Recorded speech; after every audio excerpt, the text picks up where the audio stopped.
ಓಂ ಶಾಂತಿ. ವೀಕ್ಷಕರ ಅಭಿಮಾನಿಗಳೇ, ಗುರುಮಕ್ಕಳೇ, ಭಕ್ತರೇ, ನಿಮ್ಮೆಲ್ಲರೂ ಒಳ್ಳೆಯದಾಗಲಿ. ವೀಕ್ಷಕರೇ, ಅಭಿಮಾನಿಗಳೇ, ಗುರುಮಕ್ಕಳೇ, ಶ್ರೀ ಕ್ಷೇತ್ರ ಕೈವಾರ ಈಗಾಗಲೇ ಭಾಗ 1, 2, 3, 4 ನೋಡಿದ್ರು. ಇದು ಬಂದು ಭಾಗ 5 ಇರುತ್ತೆ. ನೆನಪಿಟ್ಕೊಳ್ಳಿ, ಭಾಗ 5 ಇರುತ್ತೆ. ನಾನು ನಿಮಗೆ ಇದನ್ನು ಈಗ ಇಲ್ಲಿ ತೋರಿಸ್ತಾ ಇದ್ದೀನಿ. ಗೊತ್ತಾಯ್ತಲ್ಲ? ನಾನೀಗ ಬೆಟ್ಟದ ಮೇಲೆ ಇದ್ದೀನಿ. ಬೆಟ್ಟ ಅಂದರೆ ಗುಹೆ ಅಂತ ಬರುತ್ತೆ. ಆ ಗುಹೆ ಹತ್ರ ಒಂದು ಸ್ವಲ್ಪ ಬೆಟ್ಟ ಇರುತ್ತೆ, ಅಲ್ಲಿದ್ದೀರಿ. ಈ ವಿಡಿಯೋನ ಲಾಸ್ಟ್ವರೆಗೆ ನೋಡಿ. ತಾತಯ್ಯನವರು ಶ್ರೀ ಯೋಗಿ ನಾರಾಯಣ ಯತೀಂದ್ರರು ಧ್ಯಾನ ತಪಸ್ಸು ಮಾಡಿ ಆ ಜಾಗ ಇದು ನೋಡಿ. ಆ ಬಾಗಿಲು ಕಾಣುತ್ತೆ. ಈಗೆಲ್ಲ ಇದು ದೇವಸ್ಥಾನ ಆಗಿದೆ. ಮೊದಲು ಇಲ್ಲೆಲ್ಲ ಬಂಡೆಗಲ್ಲುಗಳು. ನಾನೀಗ ಅದೇ ಬೆಟ್ಟದ ಕೆಳಗಡೆ ಇದ್ದೀನಿ. ಆಮೇಲೆ ನಿಮಗೆ ತೋರಿಸ್ತೀನಿ ಬೆಟ್ಟದ ಮೇಲೆ ಏನೆಲ್ಲ ಇದೆ ಅಂದ್ಬಿಟ್ಟು. ಅಲ್ಲಿ ದೂರದಲ್ಲಿ ನೋಡ್ಬೋದು ದೇವಸ್ಥಾನಗಳೆಲ್ಲ ಇದೆ. ಆ ದೇವಸ್ಥಾನಗಳ ಮೇಲೆ ಇದೆ, ಆದರೆ ಇಲ್ಲಿ ಕೆಳಗಡೆ ನಾನಿದ್ದೀನಿ ಈಗ. ಆ ಗುಹೆಯ ಕೆಳಭಾಗ ನಾನಿದ್ದೀನಿ. ತಳಭಾಗದಲ್ಲಿ ನಾನಿದ್ದೀನಿ. ಇಲ್ಲಿ ನಾಗರಕಟ್ಟೆ, ಅಶ್ವತ್ಥಕಟ್ಟೆ ಇರುತ್ತೆ. ಇಲ್ಲಿ ಹರಡಿ ಮರ, ಬೇವಿನ ಮರ ಇತ್ಯಾದಿ ಇರುತ್ತೆ. ನೀವು ದೂರದಲ್ಲಿ ನೋಡ್ತಾ ಇದ್ದೀರಿ ಬೆಟ್ಟ ಥರ. ಅಲ್ಲೆಲ್ಲ ದೇವಸ್ಥಾನಗಳಿದೆ. ಅಲ್ಲಿಗೆ ನಾನು ಕರ್ಕೊಂಡು ಹೋಗ್ತೀನಿ ನಿಮಗೆ. ಇಲ್ಲಿಂದ ಅಲ್ಲಿಗೆ ನಾನು ಕರ್ಕೊಂಡು ಹೋಗ್ತೀನಿ. ಮೊದಲು ಇಲ್ಲೆಲ್ಲ ನೋಡ್ಕೊಂಡು ಹೋಗೋಣ. ಗೊತ್ತಾಯ್ತಲ್ಲ? ಈ ಜಾತ್ರೆಗೆ ಇವೆಲ್ಲ ಬೊಂಬೆಗಳು ರೆಡಿ ಮಾಡ್ತಿದ್ದಾರೆ. ಕದ್ರು ಪೌರ್ಣಮಿ ಮಾರ್ಚ್ ತಿಂಗಳಲ್ಲಿ ಬರುತ್ತೆ ಅಥವಾ ಫೆಬ್ರವರಿಯಲ್ಲಿ ಬರುತ್ತೆ ಪ್ರತಿ ವರ್ಷ. ಅದರ ಪ್ರಯುಕ್ತ ಕದ್ರು ಪೌರ್ಣಮಿ ಸಮಯದಲ್ಲಿ ಇಲ್ಲಿ ಜಾತ್ರೆ ಬರುತ್ತೆ ಕೈವಾರದ್ದು. ನೆನ್ಪಿಟ್ಕೊಳ್ಳಿ, ಫೆಬ್ರವರಿ ತಿಂಗಳಲ್ಲಿ ಬರುತ್ತೆ. ಓಕೆನಾ? ಈ ಜಾತ್ರೆಗೆ ಇಲ್ಲಿ ಬೇಕಾದ ವ್ಯವಸ್ಥೆಗಳನ್ನು ಇವರು ಮಾಡ್ತಿದ್ದಾರೆ. ಈಗ ಏನೇನೋ ಬೊಂಬೆಗಳು ಅದು ಇದು ಅಂತ ಮಾಡ್ತಿದ್ದಾರೆ. ನಾನು ನಿಮ್ಗೆ ತೋರಿಸ್ತೀನಿ. ಇಲ್ಲೇ ಮಾಡ್ತಿದ್ದಾರೆ ಏನೇನೋ. ಆಗ ಜಾತ್ರೆಗೆ ಬೇಕಾದಂಥ ವಸ್ತುಗಳು ಇನ್ನೊಂದು ಮತ್ತೊಂದೆಲ್ಲ ತೋರಿಸ್ತೀನಿ. ಆದರೆ ಜಾತ್ರೆ ದಿನ ನಾನು ಇಲ್ಲಿ ಹೋಗಿದ್ದೆ, ಆದರೆ ಅಲ್ಲಿ ನಾನು ವೀಡಿಯೋ ಮಾಡೋಕ್ಕಾಗಲಿಲ್ಲ. ಆಮೇಲೆ ಮಾಡೋಣ ಅಂದ್ಕೊಂಡ್ವಿ. ಆಮೇಲೆ ಏನೋ ಒಂದು ಬೇರೆ ಕಡೆ ಹೋಗ್ಬಿಟ್ವಿ. ಆ ಥರ ಆಯಿತು. ಹೋಗಿ ನೋಡಿ, ಬೆಟ್ಟ ಕಾಣುತ್ತೆ. ಆ ಬೆಟ್ಟದ ಮೇಲೆ ದೇವಸ್ಥಾನಗಳೆಲ್ಲ ಇದೆ. ಈಗ ದೇವಸ್ಥಾನಗಳಿದೆ. ಒಂದು ಕಾಲದಲ್ಲಿ ಅಲ್ಲಿ ಏನಿಲ್ಲ, ಬರೀ ಬೆಟ್ಟ ಇತ್ತಷ್ಟೇ. ಅಲ್ಲಿ ತಪಸ್ಸಾಧನೆ ಮಾಡಿದ್ದು ಯಾರು? ಯೋಗಿ ನಾರಾಯಣ ಯತೀಂದ್ರರು. ಈಗ ನೋಡಿ, ಜಾತ್ರೆಗೆ ಬೇಕಾದ ವಸ್ತುಗಳು ಏನೇನೋ ದೇವತಾ ಮೂರ್ತಿಗಳು, ಗದೆ, ಗುರಾಣಿ, ಇನ್ನೊಂದು ಮತ್ತೊಂದು ರೆಡಿ ಮಾಡ್ತಿದ್ದಾರೆ.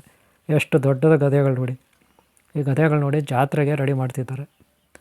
ಜಾತ್ರೆಗೆ ಇವೆಲ್ಲ ಬೊಂಬೆಗಳಂತಿರಲ್ಲ ನೀವು, ಆ ರೀತಿ ಇಲ್ಲಿ ಜಾತ್ರೆ ಆಗುತ್ತೆ ಪ್ರತಿ ಫೆಬ್ರವರಿ ತಿಂಗಳಲ್ಲಿ. ವರ್ಷಕ್ಕೊಂದು ಸಾರಿ ಫೆಬ್ರವರಿ ತಿಂಗಳಲ್ಲಿ ಆಗುತ್ತೆ. ಗೊತ್ತಾಯ್ತಲ್ಲ? ಹುಣ್ಣಿಮೆ ಟೈಮ್ಗೆ. ಗೊತ್ತಾಯ್ತಲ್ಲ? ಶಿವರಾತ್ರಿ ಆದಮೇಲೆ ಹುಣ್ಣಿಮೆ ಬರುತ್ತಲ್ಲ, ಹಾಗೆ. ಓಕೆನಾ?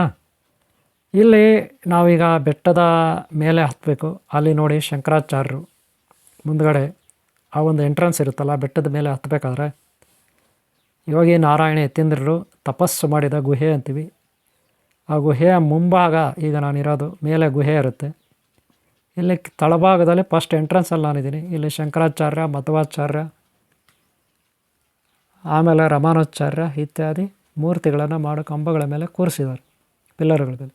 ಗೊತ್ತಾಯ್ತಲ್ಲ? ನೋಡ್ಬೋದು. ಫಸ್ಟ್ ಎಂಟ್ರೆನ್ಸಲ್ಲಿ ಸಿಗ್ತಾರೆ ಯಾರ್ಯಾರು? ಶಂಕರಾಚಾರ್ಯ, ಮಧ್ವಾಚಾರ್ಯ, ರಮಾನಾಚಾರ್ಯ, ವೇದವ್ಯಾಸರು. ಗೊತ್ತಾಯ್ತಲ್ಲ? ಎಷ್ಟಿರುತ್ತೆ. ಓಕೆನಾ? ಇದಿಲ್ಲಿ ಫಸ್ಟು. ಆಮೇಲೆ ಈಗ ಬೆಟ್ಟದ ಮೇಲೆ ಹೋಗೋಣ. ಎಂಟ್ರೆನ್ಸ್ ಇದು ಗೇಟ್ ಥರ ಇರುತ್ತೆ.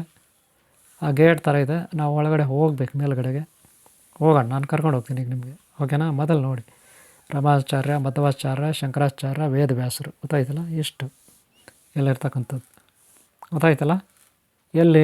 ತಳಭಾಗದಲ್ಲಿ. ಆ ಗುಹೆ ಮೇಲ್ಭಾಗಕ್ಕೆ ಹೋಗೋದಕ್ಕಿಂತ ಮುಂಚೆ ಈಗ ಮೆಟ್ಲುಗಳಿರುತ್ತೆ. ಅಕ್ಕಪಕ್ಕ ಸಾಕಷ್ಟು ಕನಕದಾಸರು, ಪುರಂದಾಸರು, ರಮಾನಾಚಾರ್ಯರು, ಮಧ್ವಾಚಾರ್ಯರು, ಇನ್ನೂ ಅನೇಕ ಮಂದಿ ಇಲ್ಲಿ ಗುರುಗಳನ್ನು ಯಾರು ಇರ್ತಾರಲ್ಲ, ಬಸವಣ್ಣನವರು, ಸರ್ವಜ್ಞ ಮೂರ್ತಿ ಇತ್ಯಾದಿ, ಅವ್ರನ್ನೆಲ್ಲ ಅಕ್ಕಪಕ್ಕ ನಿಲ್ಲಿಸಿರ್ತಾರೆ ಮೇಲೆ ಮೆಟ್ಲುಗಳು ಹತ್ತವಾಗ.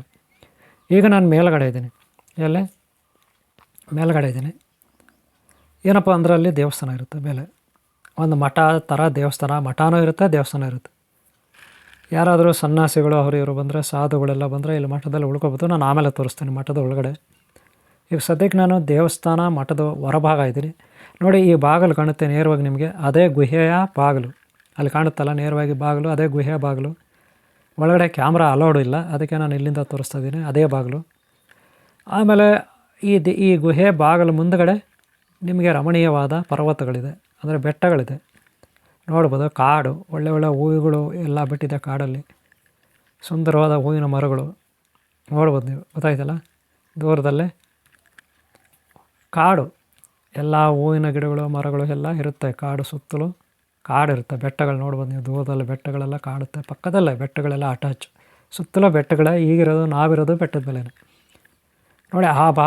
ಆ ಬಾಗಲೇ ಯೋಗಿ ನಾರಾಯಣ ಯತೀಂದ್ರರು ತಪಸ್ಸು ಮಾಡಿದ ಗುಹೆಯ ಒಂದು ಸ್ಥಾನ ಅದು. ಒಳಗಡೆ ಅಲೌಡ್ ಇಲ್ಲ ಕ್ಯಾಮ್ರಾ, ಅದಕ್ಕೆ ಸುಮ್ಮನೆ ಅದೇ, ನಾನು ಹೊರಗಡೆನೇ ಇದ್ದೀನಿ, ಗೊತ್ತಾಯ್ತಲ್ಲ. ಹೊರಗಡೆ ಆ ಮುಂಭಾಗ ಯಾವ ರೀತಿ ಇರುತ್ತೆ ನೋಡಿ, ಬೆಟ್ಟಗಳು ಯಾವ ಥರ ಇರುತ್ತೆ, ದೂರದಲ್ಲಿ ಏನೆಲ್ಲ ಇರುತ್ತೆ, ಗೊತ್ತಾಯ್ತಲ್ಲ. ಈಗ ನೋಡಿ ಮೇಲ್ಗಡೆ, ಇಲ್ಲಿ ದೇವಸ್ಥಾನ ಮೇಲ್ಗಡೆ ಅಲ್ಲಿ ನೋಡಿ ಭೈರವ ಏನು ಮಾಡ್ತಾಯಿದ್ದಾನೆ, ಮಲ್ಕೊಬಿಟ್ಟಿದ್ದಾನೆ. ಭೈರವ ಏನು ಮಾಡಿದ್ದಾನೆ, ಮಲ್ಕೊಂಡು ನನ್ನೇ ನೋಡ್ತಿದ್ದಾನೆ, ನಾನು ಮಾತಾಡೋದು ವೀಡಿಯೋ ಮಾಡೋದು ನೋಡ್ತಿದ್ದಾನೆ. ಯಾರೋ ಭೈರವ ಮೇಲ್ಗಡೆ ಎಲ್ಲಿ ಮಲಗಿದ್ದಾನೆ ನೋಡ್ರಿ, ಮಲಗಿಬಿಟ್ಟು ನನ್ನೇ ನೋಡ್ತಿದ್ದಾನೆ, ಗೊತ್ತಾಯ್ತಲ್ಲ. ಭೈರವ ಮೇಲೆ ಹತ್ಬಿಟ್ಟು ಮಲ್ಕೊಬಿಟ್ಟಿದ್ದಾನೆ, ಗೊತ್ತಾಯ್ತಾ, ನನ್ನೇ ನೋಡ್ತಿದ್ದಾನೆ. ಓಕೆನಾ. ನೋಡಿ ಇದು ಮಠದ ಒಳಗಡೆ ನಾನು ಆಮೇಲೆ ಕರ್ಕೊಂಡು ಹೋಗ್ತೀನಿ ನಿಮಗೆ. ಸುತ್ತಲೂ ನಿಮ್ಗೆ ಇಲ್ಲಿ ಏನೇನು ಇರುತ್ತೆ ಅಂತ ತೋರಿಸ್ತಾ ಇದ್ದೀನಿ. ಯೋಗಿ ನಾರಾಯಣ ಯತೀಂದ್ರರು ಮೇಲೆ ತಪಸ್ಸು ಮಾಡಿದ ಜಾಗ ಇದು, ಗುಹೆ ಅಂತಾರೆ. ಇಲ್ಲಿ ಫೇಮಸ್ ಅಂದರೆ ಇದೆ ಗುಹೆ, ಗುರುಗಳು ತಪಸ್ಸು ಮಾಡಿದ್ದು ಆ ಕಾಲದಲ್ಲಿ ಅಂತ. ಈ ಏರಿಯಾನಲ್ಲಿ ತಪಸ್ಸು ಮಾಡ್ಕೊಂಡು ಇವರು ಇರೋರು. ಕುರಿ ಮೇಸೋರು, ದನ ಕಾಯೋರೆಲ್ಲ ಇಲ್ಲಿ ಬರೋರು ಹುಡುಗರು. ಅವ್ರಿಗೆ ಇವರು ಕಲ್ಚಕ್ರೆ ಅದು ಕೊಡೋರಂತೆ, ಚಾಕ್ಲೇಟೆಲ್ಲ, ಗೊತ್ತಾಯ್ತಲ್ಲ. ಚಾಕ್ಲೇಟು ಇನ್ನೊಂದು ಮತ್ತೊಂದು ಇವ್ರು ಕೊಡೋರಂತೆ, ಗೊತ್ತಾಯ್ತಲ್ಲ. ಈ ರೀತಿ ಇಲ್ಲಿ ನಡೀತಾ ಇದ್ದ ಒಂದು ಆಗಿನ ಜೀವನ ಚರಿತ್ರೆ ಯಾರ್ದು, ಯೋಗಿ ನಾರಾಯಣ ಯತೀಂದ್ರರು. ನೀವು ನೋಡಿದ್ರಲ್ಲ ಬೆಟ್ಟಗಳು ಎಷ್ಟು ಚೆನ್ನಾಗಿದೆ ಅಂದರೆ, ಅರಣ್ಯ ಇಲಾಖೆ ಅವರು ಮ್ಯಾನೇಜ್ ಮಾಡ್ತಾರೆ ಅದನ್ನು. ಆ ಬೆಟ್ಟಗಳ ಮೇಲೆ ಮರಗಳು ಹೆಂಗಿದೆ ಗೊತ್ತಾ, ಸಖತ್ತಾಗಿದೆ. ಮರಗಳಂತೂ ಹೂವಿನ ಮರಗಳು ಸಖತ್ತಾಗಿದೆ. ಅದು ಏನು ಹೂಗಳು ಗೊತ್ತಿಲ್ಲ ನೋಡಿ, ಹೂಗಳು ಕಲರ್ ಇದೆ. ಈ ಮೊಬೈಲಲ್ಲಿ ಸರಿಯಾಗಿ ಕಾಣಿಸ್ತಾ ಇಲ್ಲ, ಗೊತ್ತಾಯ್ತಲ್ಲ. ಕ್ಯಾಮ್ರಾಗಳಾದ್ರೆ ಸಖತ್ತಾಗಿ ಕಾಣುತ್ತೆ ನೋಡಿ. ಅದೇ ಗುಹೆಯ ಬಾಗಿಲು ತೋರಿಸ್ತಾ ಇದ್ದೀನಲ್ಲ, ಗುಹೆಯ ಬಾಗಿಲು. ಆ ಬಾಗಿಲು ಒಳಗಡೆ ಹೋದರೆ ಬಂಡೆಗಲ್ಲಿರುತ್ತೆ. ಬಂಡೆಗಲ್ಲ ಹತ್ರ ಮೂರ್ತಿ ಇರುತ್ತೆ, ಯೋಗಿ ನಾರಾಯಣ ಅವ್ರದ್ದು, ಗುರುಗಳದ್ದು.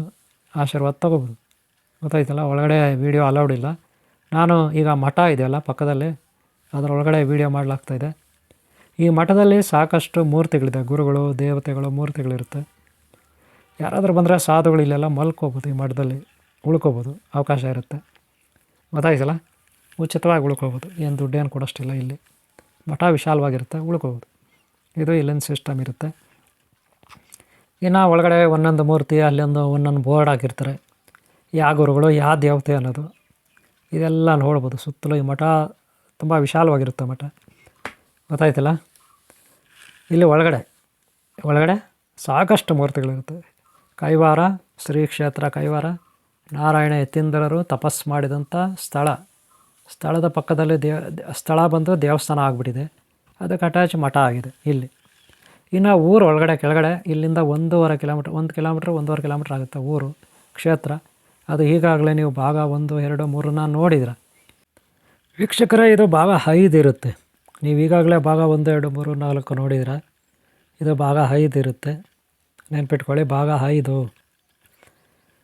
ಇದು ಮಠ, ಎಲ್ಲಿ ಮೇಲೆ ಗುಹೆ ಇರುತ್ತಲ್ಲ, ಯೋಗಿ ನಾರಾಯಣ ಯತೀಂದ್ರರು ಧ್ಯಾನ ತಪಸ್ಸು ಮಾಡಿದಂಥ ಜಾಗದಲ್ಲಿ ಮಠ ಇದು. ನಾನು ಈಗ ನಿಮಗೆ ಇದನ್ನು ನೀವು ನೋಡ್ತಾ ಇದ್ದೀರ, ಗೊತ್ತಾಯ್ತಲ್ಲ. ವಿಶಾಲವಾಗಿರುತ್ತೆ. ಇಲ್ಲಿ ಸಾಕಷ್ಟು ಸಾಧುಗಳು, ಯತೀಂದ್ರ ಯೋಗಿಗಳು, ಬೇರೆ ಬೇರೆ ಕಡೆಯಿಂದ ಭಕ್ತರೆಲ್ಲ ಬರ್ತಾರೆ, ಇಲ್ಲಿ ಉಳ್ಕೋತಾರೆ. ಹಾಗೆ ಊರೊಳಗಡೆನೂ ಅಲ್ಲಿ ಕೂಡ ಮಠ ಇರುತ್ತೆ ದೊಡ್ಡದಾಗಿ. ಅಲ್ಲಿ ಉಳ್ಕೊಳ್ಳಿಕ್ಕೆ ಕಾವೇರಿ ಭವನ ಇತ್ಯಾದಿ ಕೆಲವು ದುಡ್ಡು ಕೊಟ್ಟು ಕೆಲವರು ಅಲ್ಲೆಲ್ಲ ಉಳ್ಕೋಬೋದು, ವ್ಯವಸ್ಥೆ ಇರುತ್ತೆ. ಸ್ನಾನಕ್ಕೆ ಇನ್ನೊಂದು ಮತ್ತೊಂದೆಲ್ಲ, ಗೊತ್ತಾಯ್ತಲ್ಲ. ವೀಕ್ಷಕರೇ, ತೀರ್ಥಕ್ಷೇತ್ರಗಳಲ್ಲಿ ನಮ್ಮ ಪಾದಾರ್ಪಣೆ ಮಾಡಬೇಕು, ಹಾಗೆ ನಾವು ಕಣ್ಣು ತುಂಬಿಸ್ಕೋಬೇಕು. ಸಾಕಷ್ಟು ದೇವತಾ ಮೂರ್ತಿಗಳು ಇನ್ನೊಂದು ಮತ್ತೊಂದೆಲ್ಲ ನೆನ್ಪಿಟ್ಕೊಳ್ಳಿ. ಯಾಕೆ ಅಂದರೆ ನಮ್ಮ ಜೀವನದಲ್ಲಿ ನಾವು ಪುಣ್ಯ ಕಟ್ಕೊಳ್ಳಿಲ್ಲ ಅಂದರೆ ಪಾಪ ಪರಿಹಾರ ಹೆಂಗಾಗಬೇಕು ನೀವು ಹೇಳಿ. ಪುಣ್ಯ ಕಟ್ಕೊಳ್ಳೋದು ಹೇಗೆ? ತೀರ್ಥಕ್ಷೇತ್ರಗಳಿಗೆ ಹೋಗಬೇಕು, ಅಲ್ಲಿ ಅನ್ನದಾಸೋಹಕ್ಕೆ ಒಂದಷ್ಟು ಕಾಣಿಕೆ ಆಗಬೇಕು. ಹಾಗೆ ಸಾಧುಗಳು ಯಾರಾದರೂ ಕಾಣಿಸ್ತಿದ್ರೆ ಅವ್ರಿಗೆ ನಾವು ಶರಣಾಗತಿ ಆಗಬೇಕು, ಆಗಲೇ ಪುಣ್ಯ ಸಿಗೋದು. ವೀಕ್ಷಕರೇ, ಇದೊಂದು ಸಣ್ಣ ಮಾಹಿತಿ ನಾನು ನಿಮಗೆ ನೀಡಲಾಯಿತು. ಈ ವಿಡಿಯೋ ಇಷ್ಟ ಆದರೆ ಅವ್ರು ಲೈಕ್ ಮಾಡಿ. ಸಕಲ ಗುರುಗಳ ಆಶೀರ್ವಾದ ನಿಮಗಿರಲಿ, ಹಾಗೆ ಇಲ್ಲಿನ ದೈವಿ ಶಕ್ತಿ ಆಶೀರ್ವಾದ ನಿಮಗಿರಲಿ, ಗೊತ್ತಾಯ್ತಲ್ಲ. ಶ್ರೀ ಕ್ಷೇತ್ರ ಕೈವಾರ ಭಾಗ 5 ಇಲ್ಲಿ ಮುಗಿಸ್ತಾ ಇದ್ದೀನಿ. ಭಾಗ 1, 2, 3, 4 ನೋಡಿಲ್ಲ ಅಂದರೆ ನೋಡಿ ಹಿಂದಿನ ಭಾಗಗಳನ್ನು. ಇದು ಭಾಗ 5 ಇರುತ್ತೆ, ಇಲ್ಲಿ ಮುಗೀತಾ ಇದೆ. ಗುರುಗಳ ಆಶೀರ್ವಾದ ನಿಮಗಿರಲಿ. ಇಲ್ಲಿನ ತೀರ್ಥಕ್ಷೇತ್ರದ ಸ್ಥಾನ ಶಕ್ತಿ, ಸ್ಥಾನ ಪಾಲಕ ಶಕ್ತಿ, ಕ್ಷೇತ್ರ ಪಾಲಕ ಶಕ್ತಿ ಆಶೀರ್ವಾದ, ಇಲ್ಲಿ ಆ ಪ್ರಕೃತಿ ಇದೆಯಲ್ಲ, ಸುಂದರವಾದ ರಮಣೀಯ ಸುಂದರವಾದ ಪರ್ವತ ಬೆಟ್ಟ ಗುಡ್ಡಗಳ ಒಂದು ಪ್ರಕೃತಿ ಇದೆಯಲ್ಲ, ಅದರ ಆಶೀರ್ವಾದ ನಿಮಗಿರಲಿ. ನಿಮ್ಮೆಲ್ಲರೂ ಒಳ್ಳೆಯದಾಗಲಿ. ಈ ವಿಡಿಯೋ ಇಷ್ಟಾದ್ರೆ ಒಂದು ಲೈಕ್ ಮಾಡಿ. ನಿಮ್ಮ ಪ್ರೋತ್ಸಾಹ ಇದ್ದರೆ ಮತ್ತೆ ಮತ್ತೆ ನಾನು ಈ ರೀತಿ ವಿಡಿಯೋ ಮಾಡಲಿಕ್ಕೆ ಅನುಕೂಲ ಆಗುತ್ತೆ. ಓಂ ಶಾಂತಿ, ಓಂ ಶಾಂತಿ, ಓಂ ಶಾಂತಿ. ಒಂದು ಲೈಕ್ ಮಾಡೋದು ಮರಿಬೇಡಿ. ಸದಾ ನಮ್ಮ ವಿಶ್ವಾಸ ನಮಗಿರಲಿ. ಒಳ್ಳೆಯದಾಗಲಿ ನಿಮಗೆ. ಓಂ ಶಾಂತಿ, ಓಂ ಶಾಂತಿ, ಓಂ ಶಾಂತಿ.